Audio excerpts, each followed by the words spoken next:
Good day, everybody. I am Dim Z, and I fucked up my audio recording. And thus, this episode will be post-com. Woo! Why not, for some change of pace, I suppose.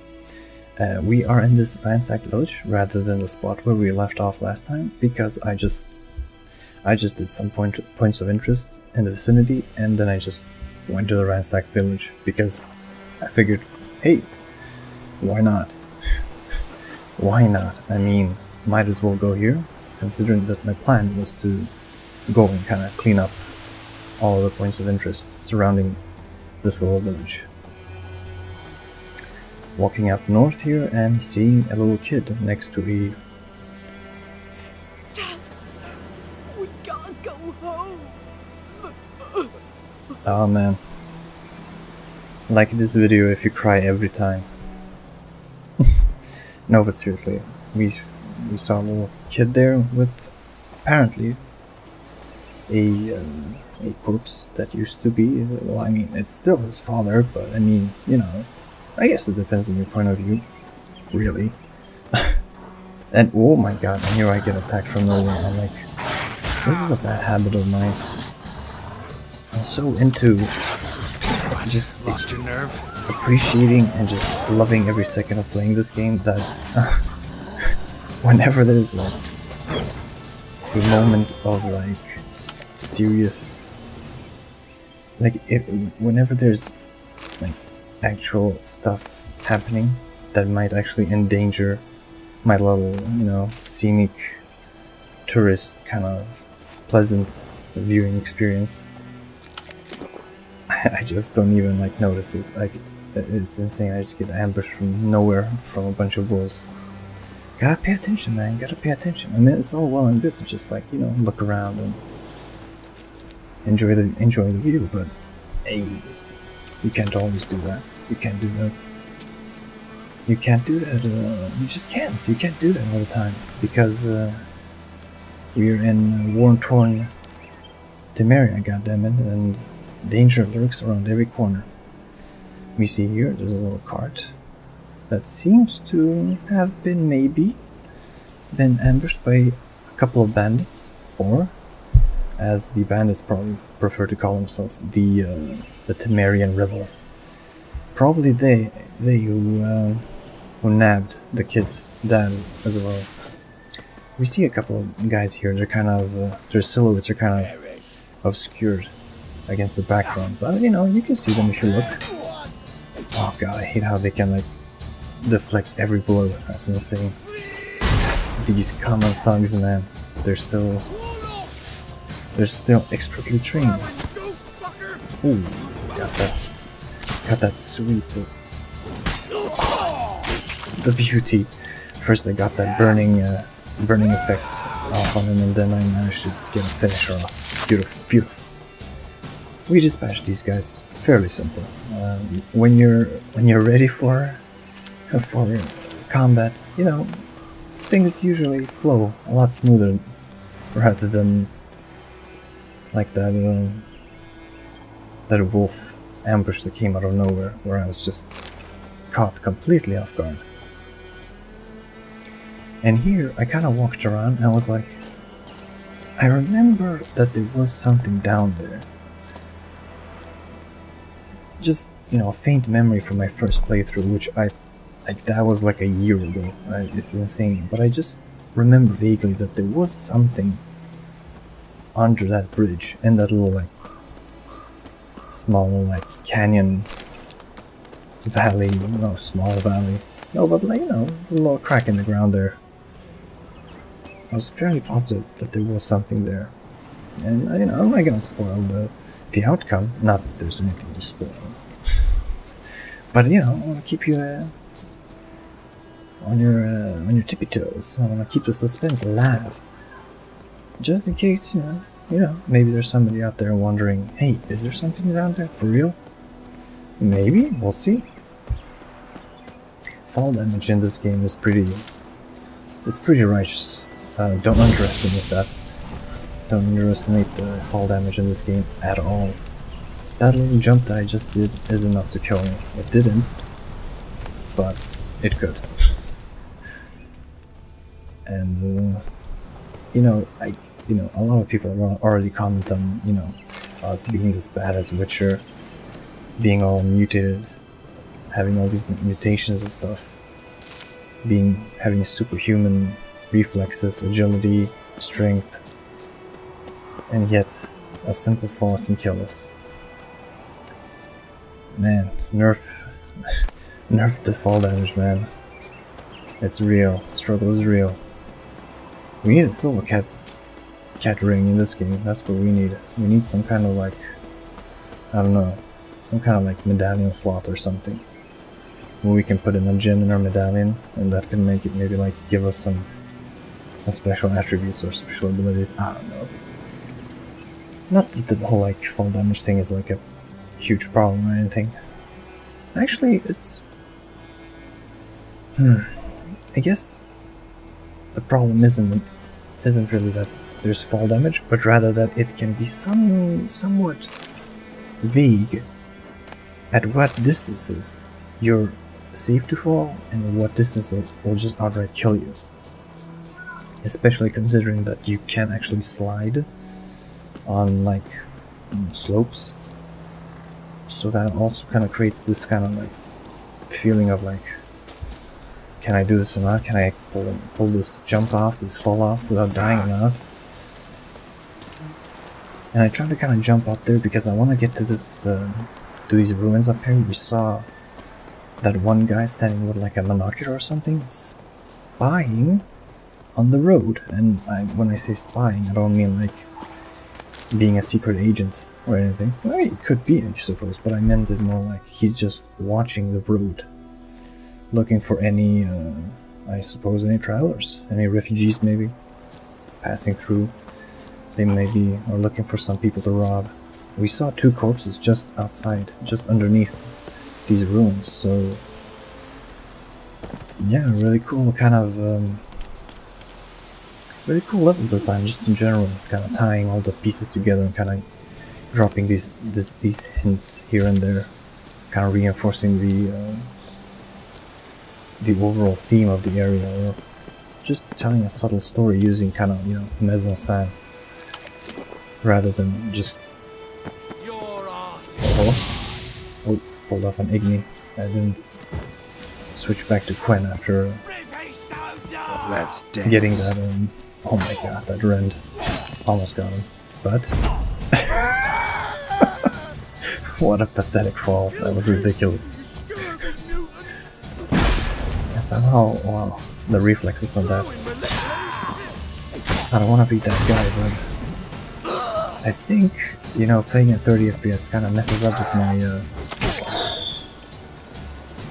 brutal. Just splitting that man in half, that's insane. But yeah, playing it on 30 FPS kind of messes up the parry timings, at least for me. You know, or it could just be me just making excuses. I'm used to playing at 30 FPS, so oof, cut off his head, Jesus, fucking beyond brutal. But yeah, I'll have to get used to the new kind of 30 FPS timings. I'm recording at 30 FPS because, well, I can't record in 30, no, in 60. That's impossible. So I just figured, why not record in 30 and also reduce my conversion times or my encoding times for the videos. This note says, what am I supposed to fucking die for? Temeria? Dad died for that. So did my 3 brothers. And what that get them? Fuck all, that's what? Not even a decent burial. Dad always said a wise man learns from others' mistakes. So here I am, learning from his. And instead of dying for Temeria, I'm gonna rob those who killed Temeria's sons. We've pitched the camp, got us a great spot, middle of the woods, near that old mill. Now we're all set up to go out on our first raid. Sorry for reading that kind of fast. I didn't know how much time I had before oh, wow. I didn't have to rush through that at all. I could have taken my sweet time. But yeah, it looks like these ruins seem to be a old mill. Which, makes sense. It's built on this kind of this hill. Wind's probably pretty good. It's next to the water. It is kind of weird that there are no water mills. You'd think that there would be at least one here next to the river. Maybe the current isn't strong enough. And here we found an interrogation report. Location: Amavet Fortress. Persons taking part: Sir Ignatius Verriers, Bart the Bailiff, Andreas Bloom, Sir Ignatius's underlings, Carmi, Gardy, and Bilsey. Suspect: Colgrim, Witcher of the Viper School. Aha! The Witcher Colgrim stands accused of kidnapping Vidi, son of Paul, a beekeeper residing in the White Orchard. Suspect was detained pending trial. Upon detention, he was searched and a diagram for the forging of a steel sword was found in his person. It is suspected this sword was used to intimidate or possibly kill the kidnapped child.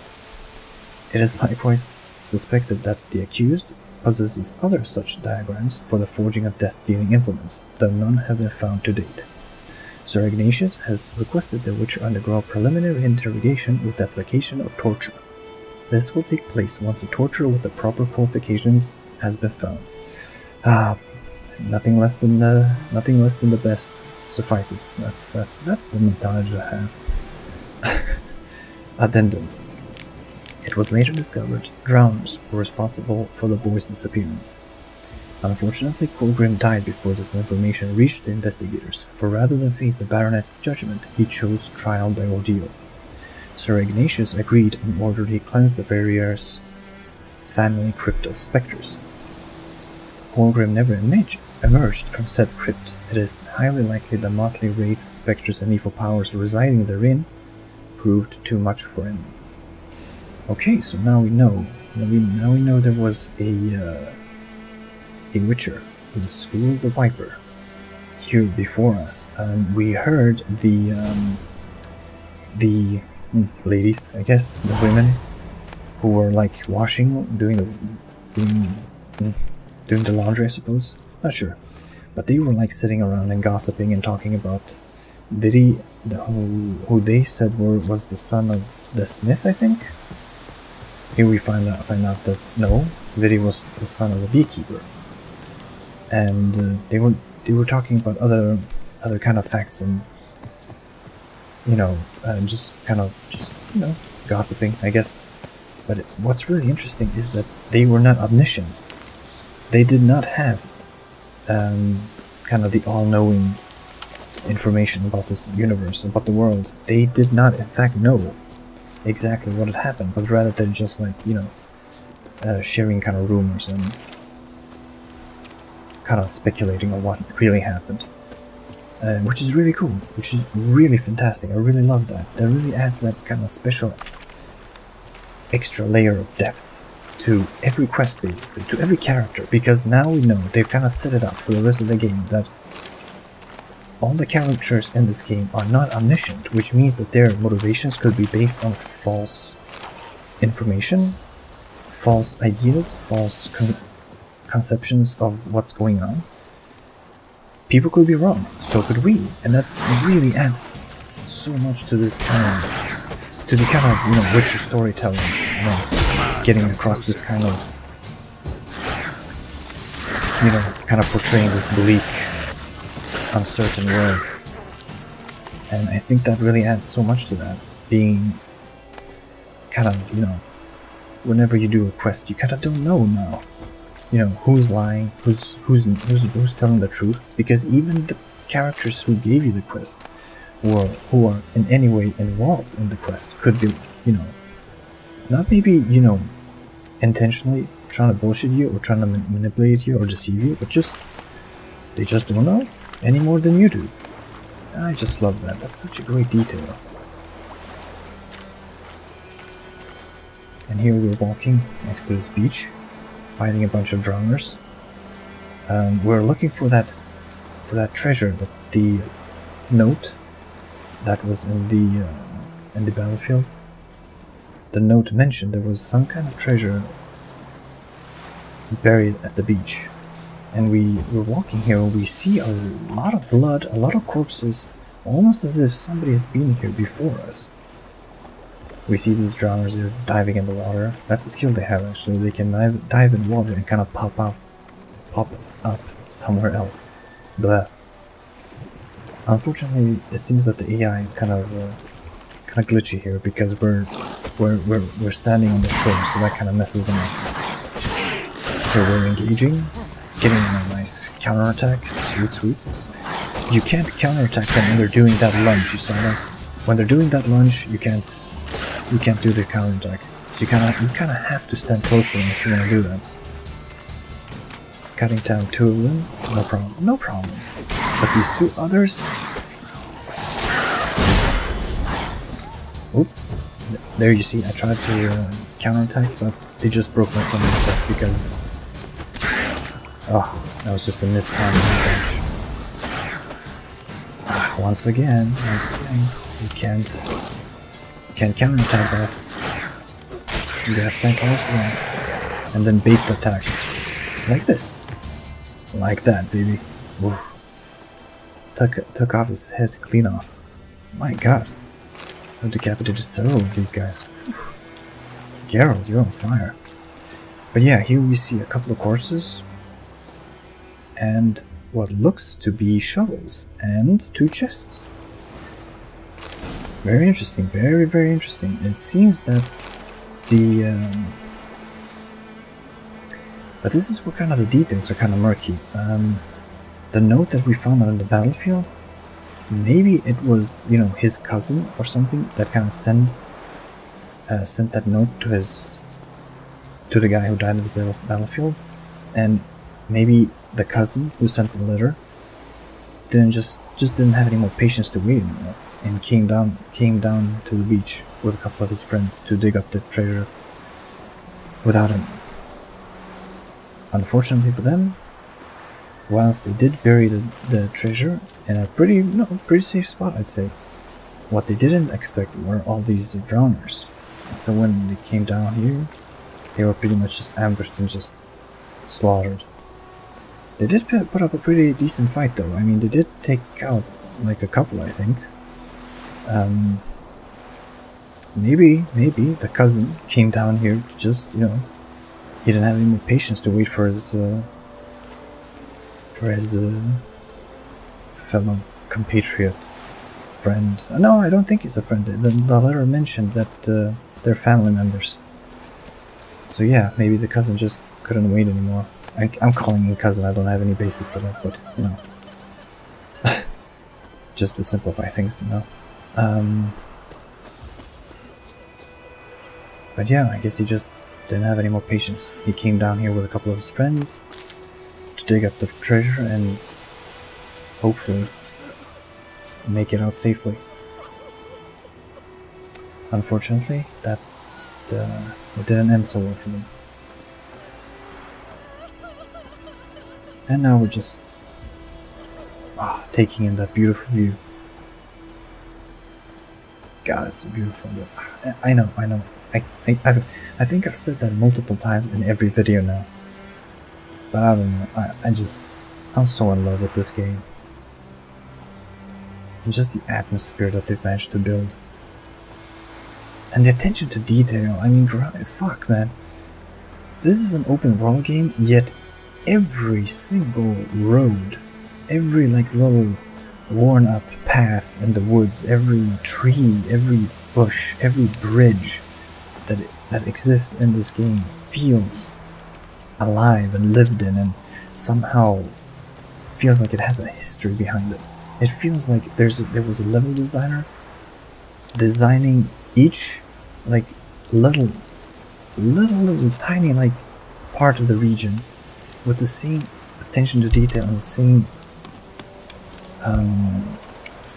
kind of love for the craft, and that, you know, most developers do for like linear single player games. Like, you know what I mean? Like it's ridiculous. All of this is just one giant big fucking open world game consisting of what? 1, 2, 3, 4 big areas and like 2 smaller ones. The 4 big areas being Novigrad, Velen, which I count as 2 separate ones, Toussaint, and Skellige. Those are 4 gigantic fucking areas that are just so well designed. Just walking in these woods, man, it's so beautiful, and the lighting just kind of peeping through the leaves. It's gorgeous.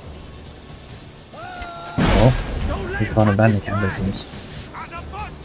But yeah, and so apart from those two, those four big areas, there are also two smaller ones, Kirmoran and White Orchard. It's insane. It's insane how huge this game is. Oh, this fight is looking kind of dangerous. We'll flail your skin off. It's kind of hard to see the individual enemies in these kind of dark woods. That guy just hit me for 3,100 health points. That's more than half my life. I don't know what level these guys are, but if that sets the tone for the rest of the game, oof, I'm gonna have to be very careful. Death March on New Game Plus, that's no joke, yo. It's no joke. I'll be dying a lot. So far I haven't died once, but done this time with parry. But yeah, this playthrough is basically gonna be no fucking around playthrough. I'm gonna have to take this very seriously, because I know for a fact that I'm gonna be dying a lot, especially against some of the tougher enemies. I'm thinking of the Golem, or Golem, depending however you want to say it, you know? In the Elder Ruins, when you're walking around there with Kira mitts. Oof. Yeah, he's gonna kick my ass pretty badly. I know that for a fact. I expect nothing else than just pure destruction. Or I shouldn't be negative. I should have some belief in myself. I'll probably pull through. So we've done all of the points of interest here in the southern part of White Orchard, and we're gonna be doing the Temerian valuables next. And yeah, I think I'll try to aim for. Yeah, I think I'll aim to do everything that's left to do in White Orchard in the next episode, and then I'll just. Yeah, I'll finish White Orchard in the next episode, and then I'll just... And then we'll be done with our White Orchard, yay! Then we can move on to Vellum. And, start collecting some of our cards. I want to build up my Nilfgaardian Empire deck, goddammit. I really want to play as the Nilfgaard. I want to play with the Nilfgaard deck, rather. Because it's pretty fun. It's a pretty fun deck. All of the decks, well, except for the monsters deck. It's not really. I don't know. That one doesn't really resonate all that well with me. But all of the other decks are pretty cool. They're a lot of fun, actually. The Skellige deck is fucking awesome. If only for Heimdall and the Ceres cards. Those cards are just so raw. Once you pull those cards out, man, shit's got real. The Northern Realms deck is it's a fantastic deck, but I played it for the entirety of my first playthrough, and I just need something new to spice things up, and the Nilfgaardian deck will suffice in that regard perfectly. Maybe I'll run with the Squirtle deck, I'm not sure. Maybe I'll alternate between the two. We'll see. And those cows there that are in that little enclosure, that was a popular spot for like players to farm their hides. They would kill the cows over and over again, and then they would rest and respawn them, and they would just kill them ad infinitum and just farm their hides and sell them until, that is, CD Projekt Red put in a fiend. They had a fiend spawn out of nowhere to just slaughter them if they tried to do that exploit. So they kind of said, nope, you're not doing that anymore. But yeah, that's the end of this video. I'll see you in episode, 7. Later, everybody.